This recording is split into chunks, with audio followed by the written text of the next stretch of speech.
You're listening to America's Diesel Podcast. Sup, bitches? Intro, go. Hey, everybody. This is Diesel Power Products. I think we should let Jesse do it. No, I fucked up the last one. You nailed it last time. I already fucked up the intro, so I mean, we're... Do it in 7 seconds or less. 7. This is America's Diesel Podcast. 5, Buy your diesel parts from Diesel 4, Power Products. Listen 3, to us. We love you. 2. Bye. Nice. End of intro. That was 6 seconds. That was very nice. He did have 6.9 time if to you will. spare. Yeah. So real quick, Rudolph Diesel thing's going around again, It is. and there's actually a new book coming out about the disappearance of Rudolph Diesel. And like this guy goes in. I haven't bought the book. It's only for sale for with hardback, and I don't have that kind of I don't have that kind of money for. You don't have that hardback money? I'm wrong with you, Tyler? waiting for that paperback, baby. And it'd be like my only book, so I don't want to put like one hardback book on a shelf and just be like, "That's my only book." No, If it's your only book, splurge. Yeah. Distinguished gentlemen. Yeah. It's not even leather bound. Well, I mean, hold on. You have a book about reasons to vote Democrat, and you also On have the a floor book over here. about how I thought that was our book. Is it how to mine? cook with semen. Well, that's I'm actually using got- that. And This you will have, be the, your you have the Facebook book. I guess this is my Fourth first book. hardback book. It'll be your fourth book. Yeah. I guess. Wow, I am a distinguished You're gentleman. expanding the shit out of that library of yours. A scholar. One of them has nothing in it. A wordsmith. Actually, 2 of them have nothing in it. How to cook with semen and reasons to vote Democrat. One nothing has in it. lines. Sorry, it's got lines in it. It's a notepad. So, but no, this guy like goes in depth on like the conspiracies behind it. Mm-hmm. I don't know. I can't remember what we talked about when we first brought it up, but like, did we talk about John D. Rockefeller? How he could be one of the people that like hired someone to kill him? It wouldn't surprise me. But you know why? It's big- Because he owns Standard Oil Company. Yeah. And he has this alternate fuel engine that they're using in like German submarines and shit. And he's on his way to Britain to go share his idea, and he just disappears. Well, and it's crazy that with fuels, like, there was, like, gasoline and diesel and everything was a byproduct. Yeah. They were, like, trying to get kerosene and stuff. In Yeah, the they'd early throw it days. away. They'd pour it in the rivers and stuff. Like, they were just like, we got this stuff out of the ground. Just pour it back in the ground over there. yeah.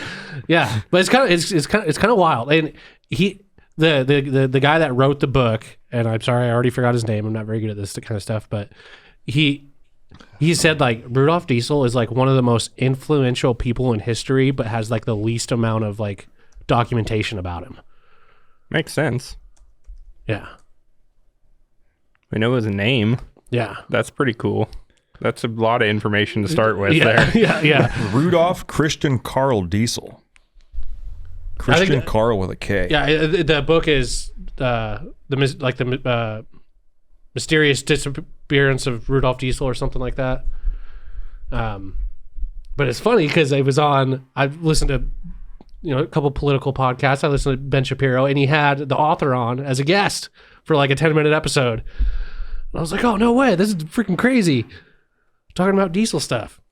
Yeah. The Mysterious Case of Rudolph Diesel by Douglas Brunt. Yeah. Inventor vanished in 1913. Yeah. But there was like some German guy that possibly like some like German fucking millionaire that possibly wanted to have him dead because he was sharing. This is like right before World War I.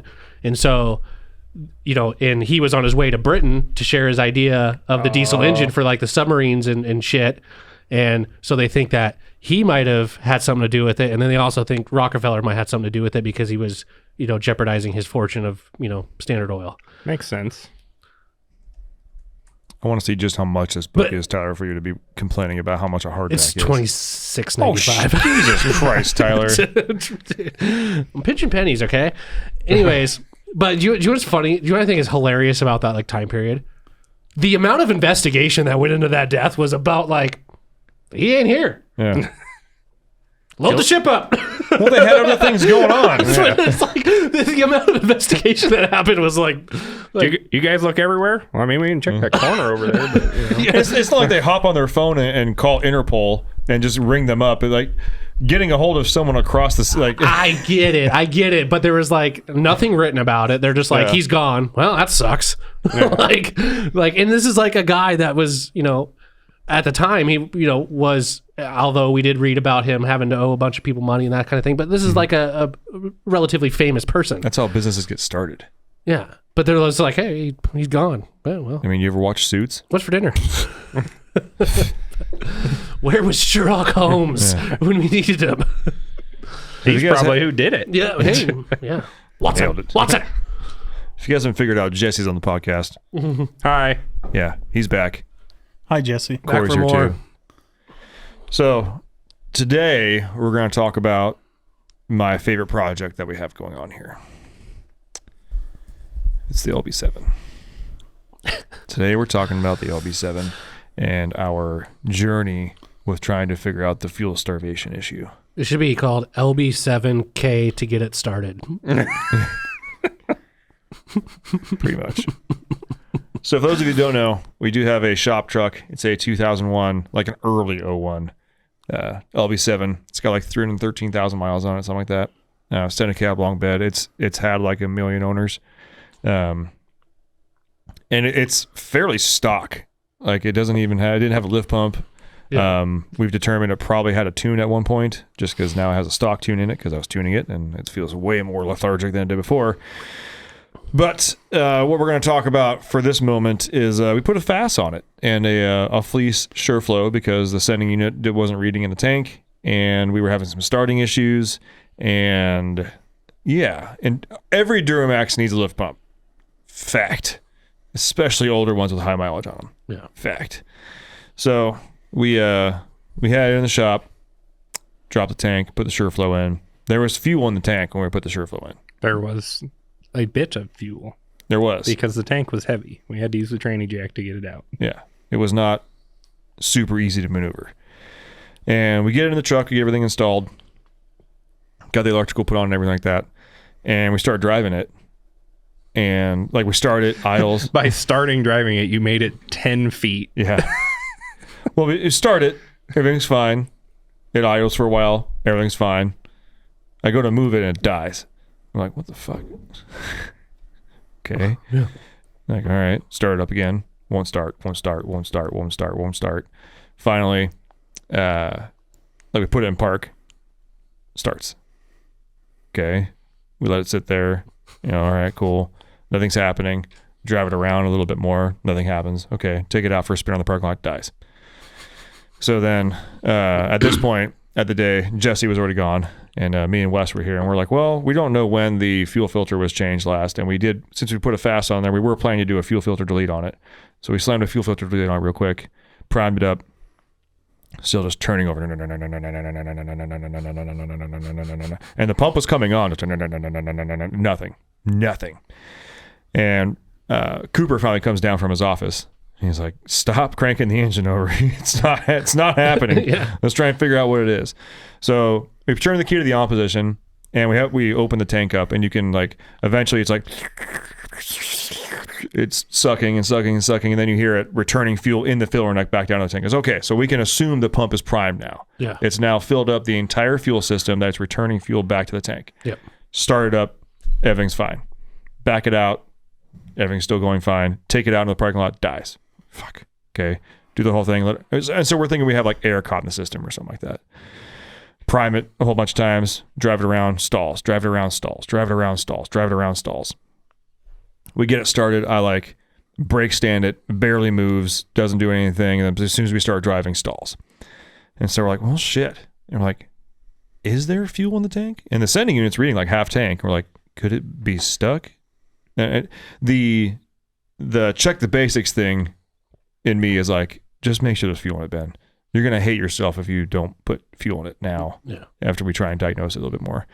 So like any good person would do, we bought a tuner for it.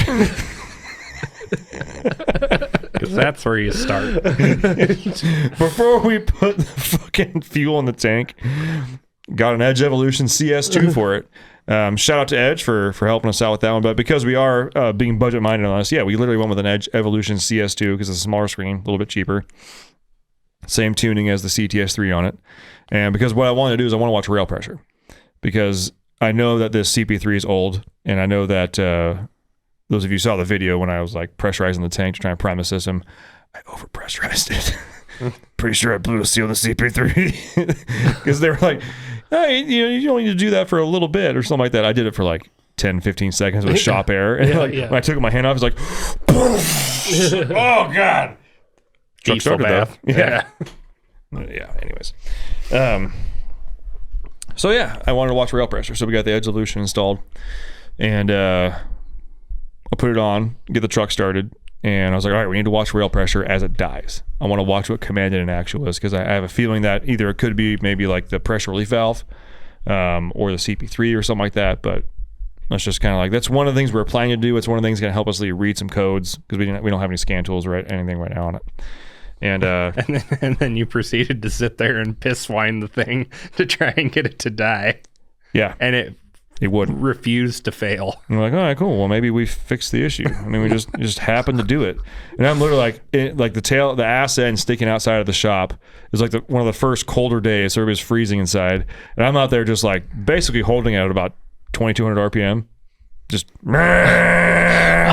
I'm sorry, your diagnosing on this truck is terrible. I'm trying to go at it like like someone in their garage would be like, It was like,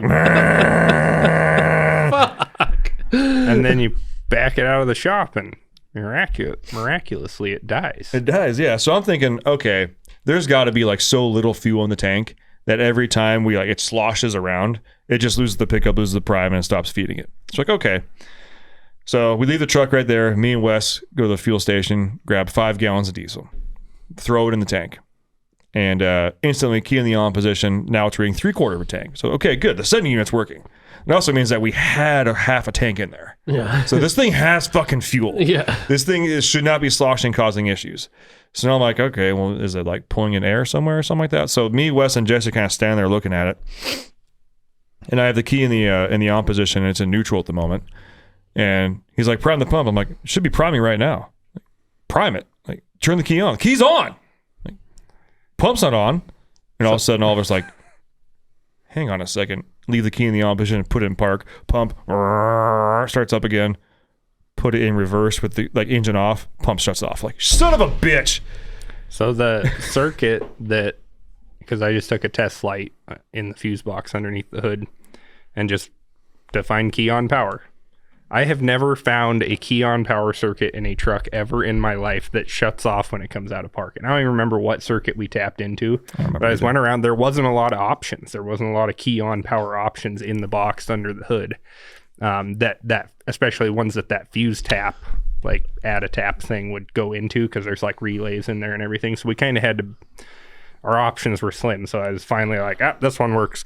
Cool. 10 amp circuit, plug it in. Isn't there now this might be with, because I know with like some like doubled in stereos, like, you know how you can watch a DVD, but then when you put it in drive, it won't let you. Like, it'll only let you watch stuff in park. Like, how does that? I'm trying to think of. I'm trying to remember back in the day when I did a bunch. When I was a stupid kid doing stereo stuff, and there was a way to like.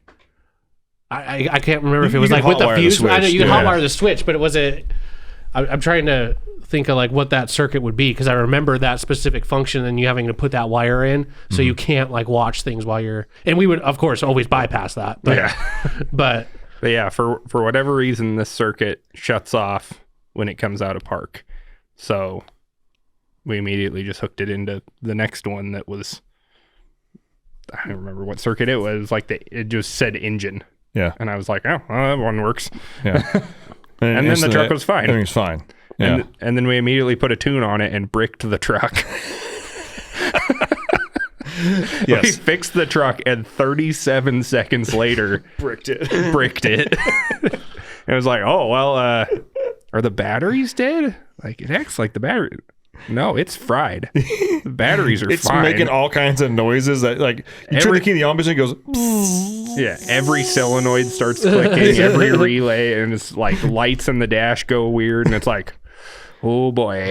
Wes shuts the door and the oil pressure gauge does a full 360 and comes around like, oh my God! Fucking poltergeist truck. Like, like, this is not good. Jesus. I remember thinking, I was just like, this is totally what we deserve. And of course, I ignored all of my good intrusive thoughts, which was, okay, eliminate the variables. We should go for a test drive right now. The Edge is monitoring. We're got it all. We're monitoring what we need to do. The truck's starting. Everything's working. We should go for a drive. And I look at Wes and I'm like, should I put a tune on it? He's like, yes. I'm like, I fucking like your style. So I pull it up. And I think we should go economy. He's like, economy? Like, if we're gonna blow it up, let's fucking let's not blow it up on economy. I was like, God. It's like, again, Wes, I fucking like your style, man. Like straight to performance or extreme, whatever the hell it is. I go to load it and it's like bzz, air code. I'm like, oh, okay. So I just, okay, well, we're not gonna put the tune on. All right. It was probably battery voltage. We No, we had a charger on it. yeah. You did have a we did. had a trickle charger at the moment. Gotcha. Okay. And then because we were cranking it over so damn much for the Right. fast. Well, that's why I said it was probably battery voltage, but if you had a trickle charger on it. Yeah. And so then I'm like, oh, okay, well, I guess we'll just drive it stock. And I go to start, like, bzzz. So again, I'm like, people. oh Oh, what was I going to say? no! Don't be like us. Well, no. Sometimes there's a reason they put it in instructions: disconnect battery cables and stuff like when you're installing it. Like, I don't know if that has anything to do with when you like put it in and put all the connectors on and that's you know what I mean. But because I've actually done that before. Back in the day when I was doing a bunch of side jobs and I was putting some Things. some Mexico inspired parts on a LMM. Oh. Yeah. LMM got the Taco Bell treatment, huh? Well, yeah, I got the Taco Bell treatment, and it also got a bricked ECM that I had to pay for. Yeah. With that crispy gordita PCM. Yeah, that was the last one I ever did. We'll just say that. Yeah. It cost me $300. I made $50 on the deal. And in the same respect as that, I had a scare one time with it was a 91 Toyota pickup that was like it was straight axled, like it'd been rolled and rebodied, and it was kind of a hodgepodge, and he just needed a muffler welded on it real quick. And I was like, dude, just, he was already at my house. I'm like, I just roll it in the shop. We'll put the muffler on real quick. And I was religious about unhooking batteries and stuff before I welded on it. Mm-hmm. And I roll under the thing and he's like, you want me to unhook the battery real quick? And I'm like, I ain't worried about it.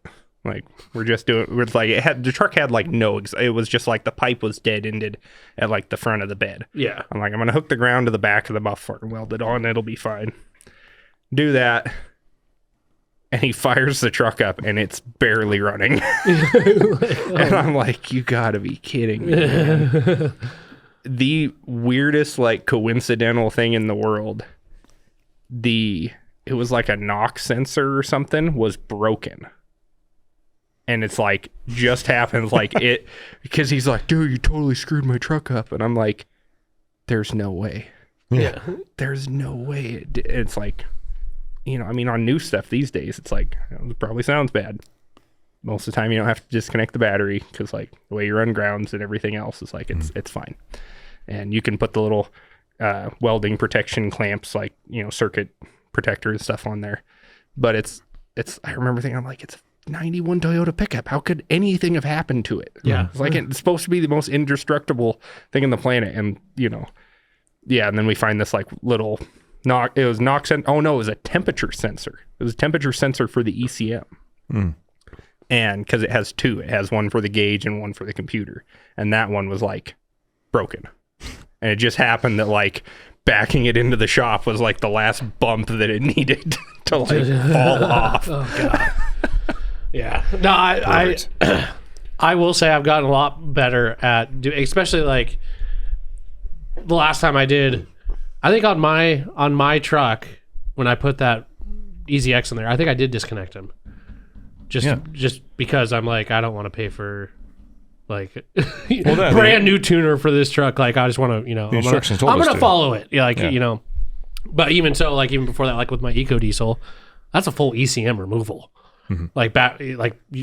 So you're damn right. And every time after that, I'm like, okay, maybe I'll spend the freaking 4 minutes and just take these off. Like, I don't care. Yeah. Like, but 1,000 times before then, I never did and never had a problem. Well, and the LMM one was a fluke thing. I think there was something else that had happened because I had heard about that happening a couple of times, especially with the early Duramaxes. Oh, the LOYs were the worst. I know LOYs are the worst, but so I've heard that happening a couple of times, and it was like, I can't remember exactly what happened. I think I can't remember. It was so long ago, but yeah, that was the only bad time I had. But every time after that, I'm just like, okay, I'll just disconnect these. Yeah. Well, the way you were telling me on these LB7s, it's like a 30% chance that like you're just kind of rolling the dice, right? On some of those. I wouldn't say 30. Because I mean we've sold a ton of those tuners for LB7s and LYs and LBZs. And most of the time you find this issue when you're trying to do EFI live on them. Oh.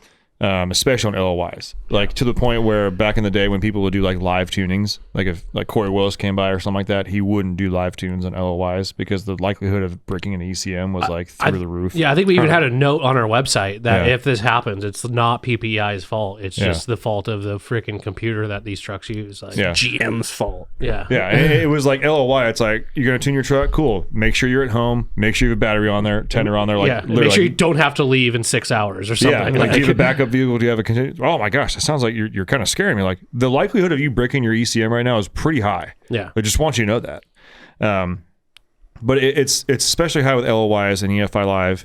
It goes down when it's an LB7 or LBZ, and then it goes down in chance even more when it's just like a box tuner like this Edge Evolution was. But okay, so we got the error code, and I'm like, oh shit, let me try and start it, and does that, and I'm like, I think we bricked it.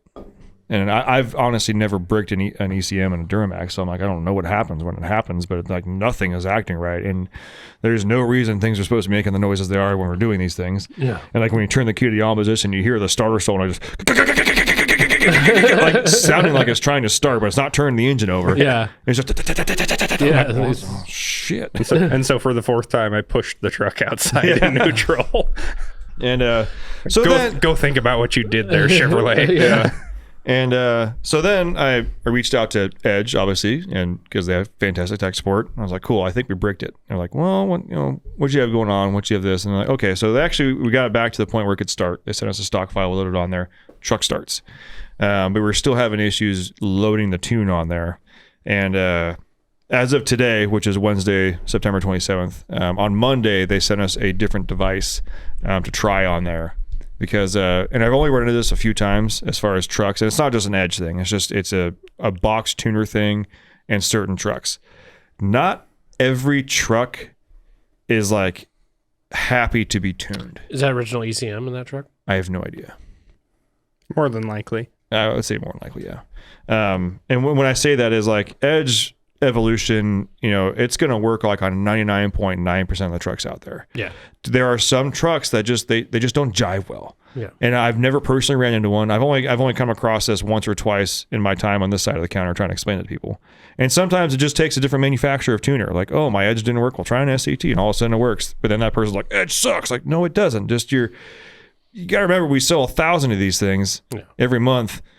And this is the one time in the last 6 years I've had this happen. Like, it's not an Edge problem. It's your truck. It's just sometimes it doesn't work. Not every blonde girl with big yabos is, your chick. Okay. Sometimes it doesn't work out. Might be a dude. Might be a dude. The odds of a chicken killing you are low, but never zero. But never zero. Yeah. They're never zero. Yeah. So yeah, they sent us one of the old school Super Chips F5. So we're gonna try and recover everything and get a tune loaded on there and whatnot. Going big with the tunes. Yeah, but we did take it for a drive, and I'm driving and I'm like, man, this thing feels like shit. Yeah. Like I'm flooring it right now. It doesn't feel like it did before. And Wes is like, this is there like is the floor mat stuck under the pedal or something? Like, what's going on? It just doesn't feel right. And as we're driving a little bit longer, I'm like, I think this was tuned before because this sucks. Yeah. And this feels like a stock tune. This feels like Okay, because before you could lay into it and there'd be like a little puff of smoke and it would move. Like it would at least like if you romped on it from a dead stop, it like it put you in a little bit. I mean, it wasn't skirting by any means. Yeah. But like you could get through an intersection quickly. Well, I'm sure you probably felt like there thought it was fast. I know. Yeah. Power strokes. Blah blah. Yeah, I know. But now it's like you floor. It's like. Now it's like normal power stroke stuff. Now it feels like a 7.3. It's like 6.2 diesel level. Yeah. So we still got to get back there and actually do some more tuning work on there and get that going. And then and apparently it's got one hell of a draw somewhere, right? So yeah, it's got a massive aftermarket stereo in it, and we don't know where the draw is coming from. Stereo. Is it the stereo? Well, the stereo is fully unplugged right now. So if we go out there and start it after it's been sitting for this long, it's official of the stereo. Yeah. Like we're both pretty sure it's a stereo, but like this one is. Have you guys put a freaking amp meter on the negative battery after the key's been off and just see like what's still on, like at all? Get out of here, man. Take your logic and shove it up your ass. Huh? I would do that if that truck did anything for me, like I know nobody's excited about it. I know, I get it, but it's like for like weeks they're like, man, it's got this like draw. I'm it's put the meter on it. It doesn't start to get pissed. We kick it in the start corner. Pulling fuses. My God, it's more fun. Just it's like, oh, it's dead again. I guess I have something to do now. I can there's put a battery but charger I will tell you, there's nothing more satisfying when you have the meter on there and like you see the and draw and you find that fuse that just makes that drop all the way down. You're just like, gotcha, bitch. Fuck yeah, I know where you're at. But I know where you're hiding. There's nothing more infuriating than pulling every fuse and going, what the why does it still have a power draw? Well, then you start like I hate all wiring. accessories, any and everything, start unplugging shit and just wait for that to drop down. But why don't you fucking do it? Like, I want to know. I had to do that on the Duramax. That's why. I had to do that on the 07 recently because it died again after like a week sitting there. And I've just ever since it got a stereo in it, it's had problems. And finally I was like, I'm pulling the fuses to everything. And it's like, pulled the stereo out, pulled the fuse out of the back of it, pulled the one for the amp. And I was like, all right, so let's sit there and see what it does. So now we wait. Or, you could put the proper tool on there and figure it out, like Tyler's thinking right now. Whatever. Yeah. I did that to that truck for a long time, and we had the same problem with everything around here as a power draw. Yeah. At some point, and I've never seen one meter get put on. No, I didn't because on the 04 or 05, the last silver truck, the Switch Pro had gotten water in it and was stuck on all the time. It was like found that was the problem, and we kind of had like when Howitzer had battery draw issues. We're like, God, there's something here. Well, it turned out the speaker for the like auxiliary speaker for the radio rugged radio setup was on all the time. And like, okay, and it's like, yeah, sometimes you find it, and then other times it's just like, well, I'll beat my head against the wall for the next 3 days. Yeah. Then you can sit there and meter it, and you think you found the mega cab. Same thing, like was fighting it, and there's something in that truck's stereo that like it has like a display mode or something. And so if the battery goes dead and it comes back on, then you have to like reset the stereo. Oh, or also just sit there and like display mode. Yeah. And it's like and when you fight stupid stuff like that, at a certain point you're like, all right, everything gets a battery tender now. There's a fleet of trucks. Like a literal fleet of trucks out there, and it's just like, cool, how many battery tenders do we need? Yeah. Well, that's not anything new with us. We have a problem with building cool shit and then letting weeds grow around it. Yeah, I mean, really, that's the thing. Like, even the trucks around, we just have so much stuff that, like, the F450 every now and then, it's like, you go to use it and the batteries are dead. There must be something wrong with it. No, it's just sat there for 3 months. Yeah. We try and drive them. I'll be honest. Like, well, there's so many things. I mean, it's like unless we literally made it our job to go drive everything around, like stuff's gonna fall through the cracks. That's true. Yeah. I'll take that job. Just drive Hard stance you're taking there, Tyler.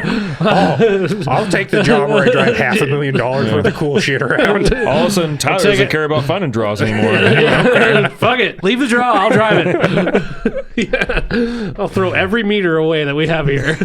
My name is Tyler. I'm the anti-draw. Yeah. I am your I battery know how to tender. fix that draw. Let me drive it.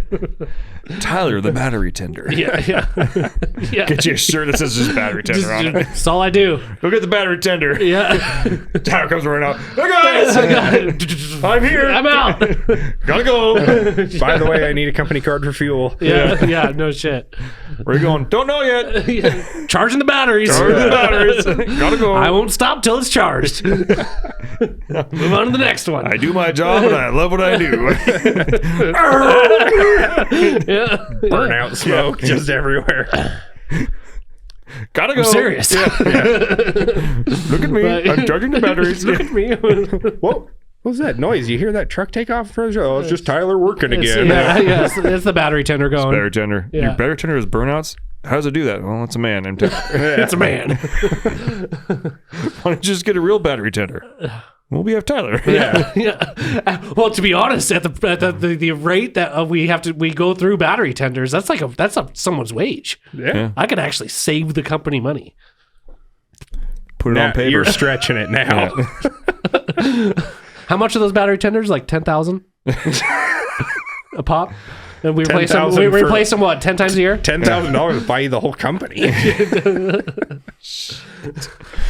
Yeah. You buy enough battery tenders to charge the rigs in Spokane, like in the Well, you got to 10 take block into radius. You got to take into consideration the power that's being used. I'm just saying. I mean, that shit's expensive. We've got Grand Coulee Dam like right And over then there, man. we're sending all that down to California though. So Oh, that's right. so and then you got extension cables. You got. We could just hire one asshole. The wear and tear on your boots. Yeah. Every time you open and Hands. close the shop door. Possible all that. electrocution. Possible electrocution. There's a hazard involved.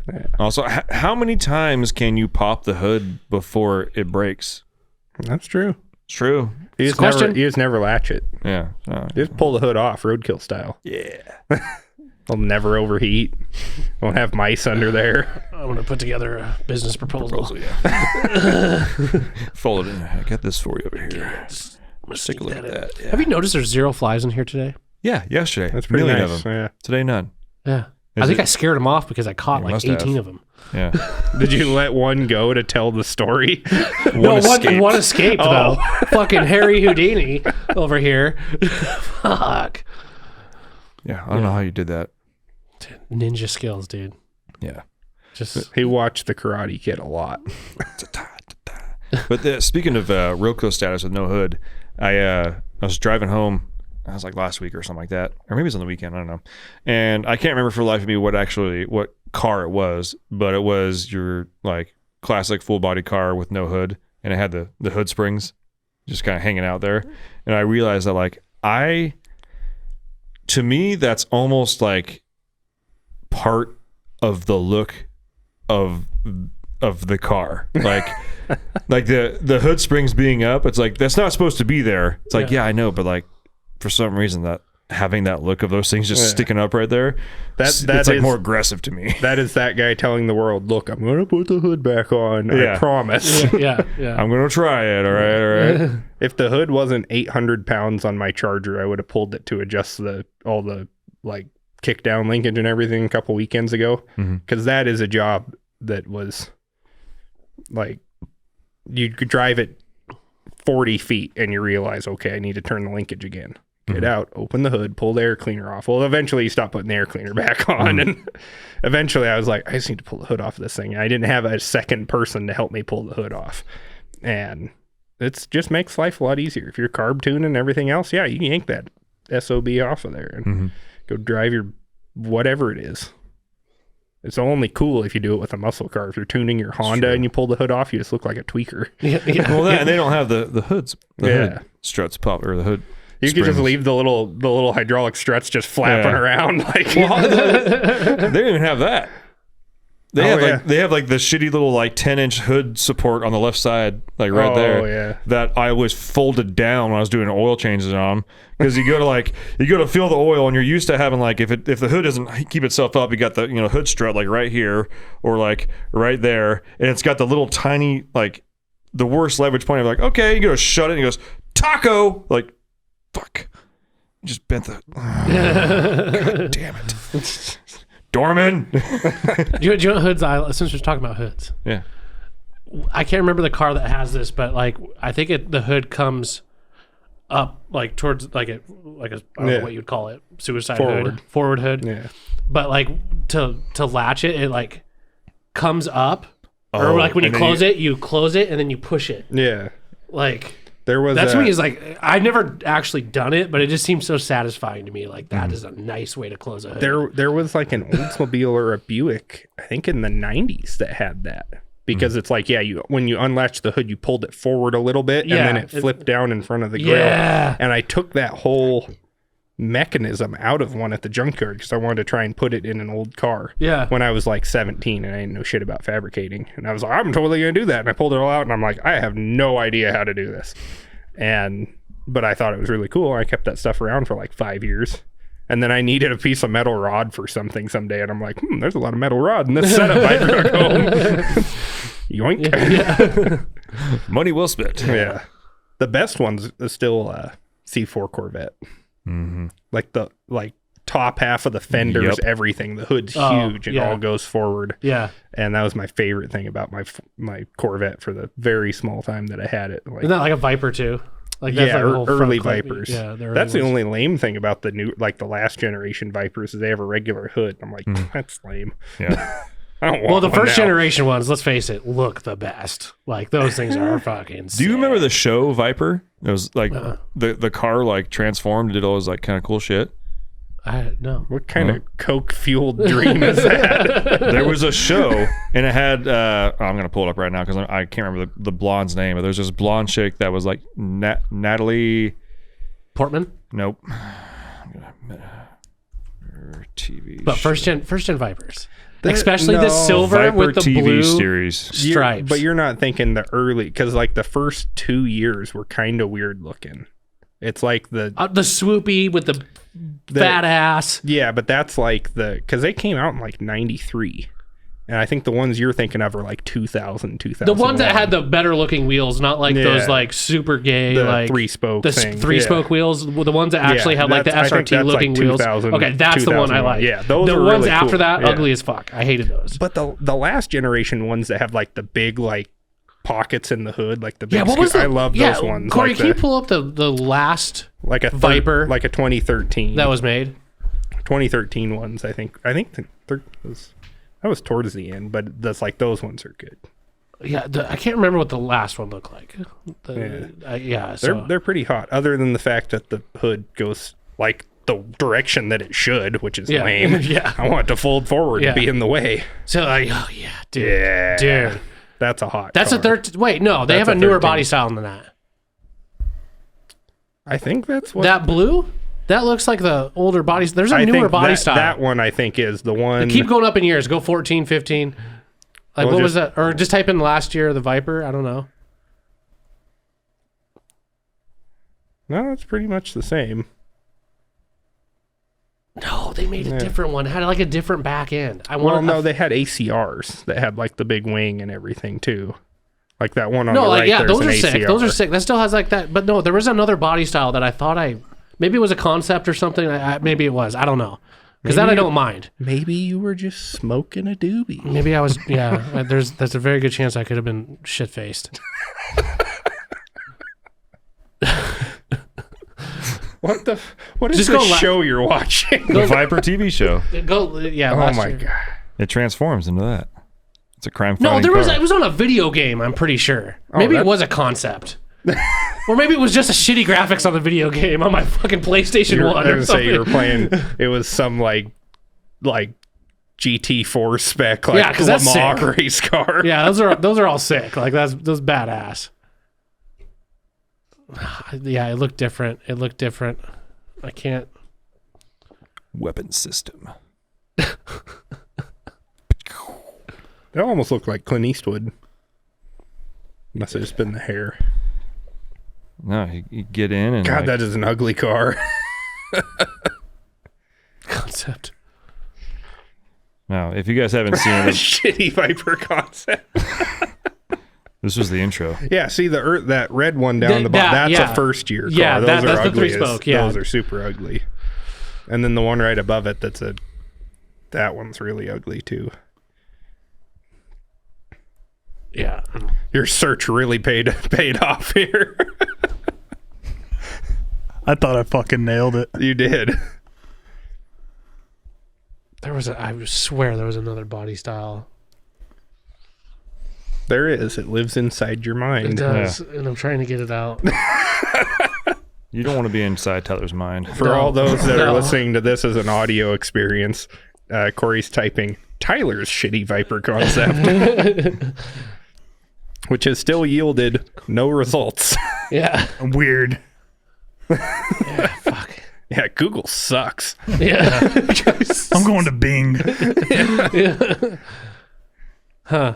What is this? Stefani Tyler, Vipers Rule. Is that a book? What is You wouldn't fucking buy it anyway. it? It was paperback. All right, so I've found a truck that I found two different trucks that I want to go buy. Yeah. I think we should talk about them. They're both gas powered, Oh. which is perfect for this diesel related podcast. I'll leave it. Tyler's gone. Hold on. We should make that the next episode. Yeah. Yeah. Yeah. can. We can. What are we at right now? Yes. Yeah. Okay. If you want to hear what Jesse wants to buy next, you got to tune to the next episode. Do you like a drink? Bitches. I would like a drink because it's Do you time like to it? it's time to refuel. I appreciate you, everybody. Thanks for tuning in. It's American Diesel Podcast. Buy parts and diesel power products and watch the Viper TV series, which came out in 1994. That is all. Goodbye. Bye. Thanks for tuning in. Make sure to subscribe and check us out at dieselpowerproducts.com.